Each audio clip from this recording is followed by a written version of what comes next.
بھارت کے supersonic missile کے پاکستان میں گرنے کا واقعہ، پاکستان نے واقعے کی نام نہاد بھارتی تحقیقات کو مسترد کر دیا۔ دفتر خارجہ سے جاری بیان میں کہا گیا ہے کہ پاکستان میزائل واقعے کی مشترکہ انکوائری کا مطالبہ کرتا ہے۔ ترجمان دفتر خارجہ عاصم افتخار کا کہنا ہے کہ بھارت نے ایئر فورس کے 2 افسران کو واقعے کا ذمہ دار قرار دے کر نوکری سے برخاست کیا اور انکوائری بند کر دی۔ پاکستان انکوائری بند کرنے کے بھارتی اقدام کو یکسر مسترد کرتا ہے۔ بھارتی اندرونی کورٹ آف انکوائری ناکافی اور غیر تسلی بخش ہے۔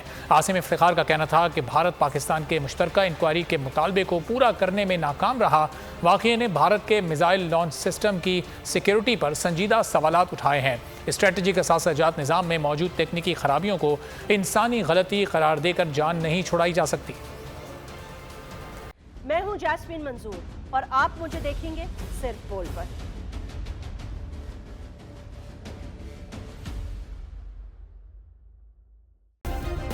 سبسکرائب کریں اور بیل دبائیں تاکہ کوئی خبر رہ نہ جائے۔